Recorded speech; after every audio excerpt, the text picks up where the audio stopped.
नमस्कार। आज हम एक ऐसे प्राचीन और कह सकते हैं गुप्त ज्ञान के दरवाजे पर दस्तक दे रहे हैं जो सदियों से हमारे रहने की जगह को हमारी किस्मत से जोड़ता आया है। ये एक ऐसा रहस्य है जो बताता है कि आप कहाँ रहते हैं। ये सिर्फ एक पता नहीं है, बल्कि ये आपके जीवन की दिशा तय कर सकता है। और ये ज्ञान सिर्फ किताबों में नहीं, बल्कि भारत के हर गांव, हर घर और हर जमीन की आत्मा में आज भी जिंदा है। कभी सोचा है आपने कि हमारा घर, जहां हम अपना सबसे ज्यादा वक्त गुजारते हैं, उसकी भी अपनी एक एनर्जी, अपनी एक किस्मत हो सकती है? एक ऐसी शक्ति जो सीधे ब्रह्मांड से, कॉस्मॉस से जुड़ी हो। क्या आपका घर आपको ऊर्जा देता है या आपकी ऊर्जा खींच लेता है?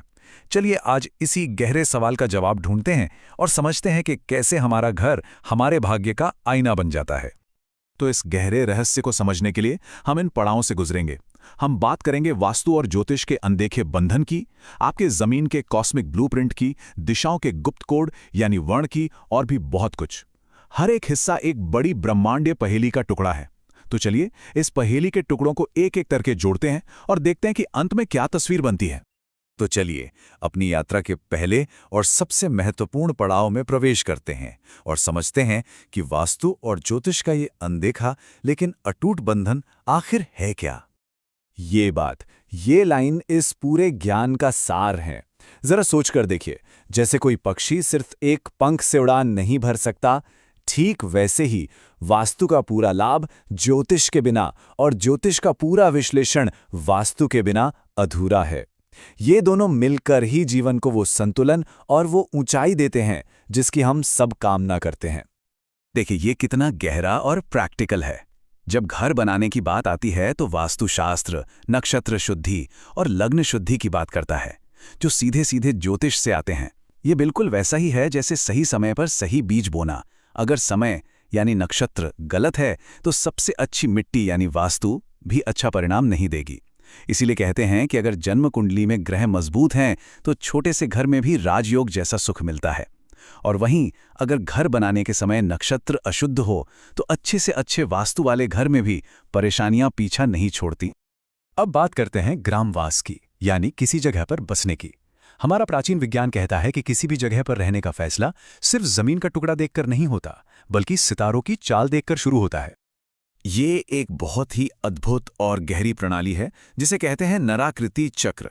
आप इसे एक तरह की ज्योतिषीय मैच मेकिंग समझ सकते हैं, लेकिन ये लोगों के लिए नहीं, बल्कि आपके और आपके घर के बीच है। ये किसी व्यक्ति और स्थान के बीच की कॉस्मिक कंपैटिबिलिटी की जांच करने का एक प्राचीन तरीका है, जिसमें सभी 27 नक्षत्रों को एक मानव शरीर पर स्थापित करके देखा जाता है। इसकी गणना इंसान के सिर से शुरू होती है और शरीर के हर अंग पर नक्षत्रों को बैठाकर फल निकाला जाता है। अब किसी जगह का नक्षत्र आपके जन्म नक्षत्र से शरीर के किस अंग पर पड़ता है, उसी से यह तय होता है कि वहां रहना आपको सुख देगा, संघर्ष कराएगा, लाभ पहुंचाएगा या हानि। ये कोई अंदाजा नहीं है, बल्कि एक व्यवस्थित और गणित पर आधारित गणना है। आइए अब इस रहस्य की अगली परत को खोलते हैं। ये है वर्ण का विज्ञान। ये बताता है कि कैसे हमारी व्यक्तिगत ऊर्जा के अनुसार हमारी दिशाएं तय होती हैं, जो हमारे नाम के पहले अक्षर से जुड़ी होती हैं। वास्तु और ज्योतिष दोनों में इन 8 वर्णों का बहुत ज्यादा महत्व है। ये नाम के पहले अक्षर से तय होते हैं और इन्हें आपकी एनर्जी का एक बेसिक क्लासिफिकेशन माना जाता है। हर वर्ण का एक स्वामी प्राणी है जो उसकी ऊर्जा के स्वभाव को दिखाता है।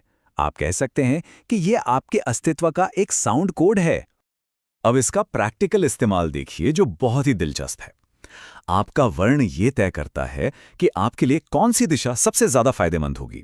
जैसे जिनका नाम अ वर्ण से शुरू होता है, उनके लिए पश्चिम दिशा में रहना या पश्चिममुखी द्वार रखना बहुत शुभ और तरक्की देने वाला माना गया है।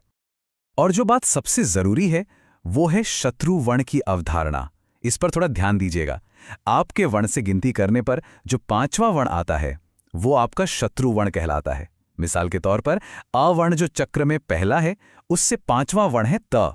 इसलिए अवर्ण के व्यक्ति को त वर्ण से जुड़ी दिशा यानी दक्षिण दिशा से बचना चाहिए। ऐसा माना जाता है कि उस दिशा में रहना या निर्माण करना जीवन में चुनौतियों को बढ़ा सकता है।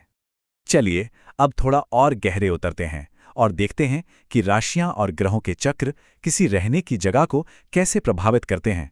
ये सिर्फ आपके बारे में नहीं है, बल्कि आपके आसपास के समाज की ऊर्जा के बारे में भी है। प्राचीन ग्रंथ जैसे बृहद्वास्तुमाला साफ तौर पर बताते हैं कि कुछ राशियों के लिए गांव या किसी बस्ती के केंद्र में रहना सबसे अच्छा होता है। वृषभ, मिथुन, सिंह और मकर राशि वाले लोग जब किसी कम्युनिटी के सेंटर में रहते हैं तो उनकी ऊर्जा बढ़ती है और वो ज्यादा तरक्की करते हैं। और जरा इस तालिका को देखिए, ये बताती है कि किस राशि के व्यक्ति को किस दिशा में रहने से बचना चाहिए। इसका मतलब ये बिल्कुल नहीं कि वहां रहना नामुमकिन है, लेकिन हाँ, ये एक चेतावनी जरूर है कि उन दिशाओं में रहने पर जीवन में संघर्ष और चुनौतियां दूसरों के मुकाबले ज्यादा आ सकती हैं। ये एक तरह का कॉस्मिक गाइडेंस है। अब एक बहुत ही खास और गोपनीय कॉन्सेप्ट से आपका परिचय कराते हैं। ये है काकनी विचार। ये एक बहुत ही एडवांस्ड ज्योतिषीय टूल है। ये एक विशेष ज्योतिषीय गणना है जो आपको बताती है कि प्रॉपर्टी खरीदने, जगह बदलने या कोई नया काम शुरू करने के लिए कॉस्मिक एनर्जी आपके फेवर में है या नहीं। ये एक तरह का कॉस्मिक ग्रीन सिग्नल है। वास्तु में एक चीज होती है दिग्दशा, जो बताती है कि आपके घर पर किस ग्रह की ऊर्जा का प्रभाव चल रहा है। ये आपके घर के लिए एक क्विक ज्योतिषीय जांच की तरह है और इसकी गणना बहुत सरल है। देखिए, ग्रह स्वामी के नाम का वर्ण, दिशा का वर्ण और गांव के नाम का वर्ण, इन तीनों के अंकों को जोड़ें। फिर जो टोटल आए उसको 9 से भाग दें। अब जो शेषफल यानी रिमाइंडर बचता है वही आपके घर की कहानी बताता है। अगर शेष 1 है तो सूर्य की दशा घर में बेचैनी देगी, 2 है तो चंद्रमा धन बढ़ाएगा, 5 है तो बृहस्पति सुख समृद्धि लाएगा और अगर 0 या 9 शेष है तो शुक्र घर में आनंद और खुशी का माहौल बनाएगा। ये तो आपके घर की अपनी कुंडली हो गई, उस स्थान की अपनी नियति। अब तक हमने बाहरी वास्तु सिद्धांतों और स्थान की ऊर्जा की बात की। चलिए अब इन सभी को सबसे व्यक्तिगत ज्योतिषीय दस्तावेज से जोड़ते हैं, यानी आपकी अपनी जन्म कुंडली से, क्योंकि असली अनुभव तो वहीं से आता है ना। ज्योतिष शास्त्र में जन्म कुंडली का चौथा भाव, यही वास्तु का केंद्र है, वास्तु का दिल है। यही भाव तय करता है कि आपके जीवन में जमीन, मकान, गाड़ी और घर का सुख कैसा रहेगा। ये आपके ज्योतिषीय ब्लूप्रिंट और आपके असल घर के बीच की सीधी कड़ी है, जो बताती है कि आप उस घर की ऊर्जा को कैसे महसूस करेंगे। अगर कुंडली में चौथा भाव मजबूत है तो व्यक्ति को अच्छे वास्तु वाला घर आसानी से मिल जाता है। अगर ये कमजोर है तो आलीशान घर में भी मन को शांति नहीं मिलती। और अगर यहाँ राहु या शनि जैसे ग्रहों का प्रभाव हो तो व्यक्ति एक जगह टिक नहीं पाता, बार बार घर बदलता है। वहीं अगर बृहस्पति जैसा शुभ ग्रह आशीर्वाद दे रहा हो तो वही घर व्यक्ति के लिए बरकत और समृद्धि का जरिया बन जाता है। तो अब तक हमने जो भी अलग अलग धागे देखे, नक्षत्र से लेकर कुंडली तक, आइए अब उन्हें एक साथ बुनकर पूरी तस्वीर को समझते हैं। ये है जीने का एक संपूर्ण और एकीकृत विज्ञान। अब देखिए सब कुछ कैसे एक साथ जुड़ता है। नक्षत्र बताता है कि किसी जगह रहने का फाइनल रिजल्ट क्या होगा। वर्ण सही दिशा चुनने में मदद करता है। काकणी सही समय पर सही फैसला लेने का मार्गदर्शन करती है।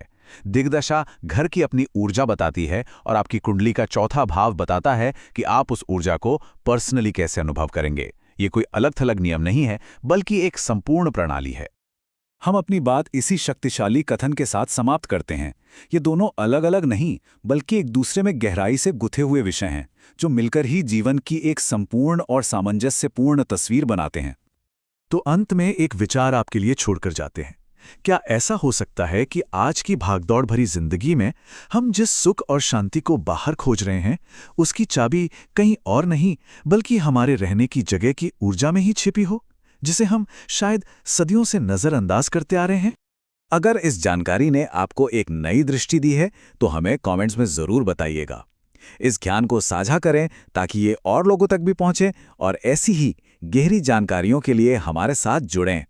अगली बार मिलेंगे एक नए रहस्य के साथ। नमस्कार।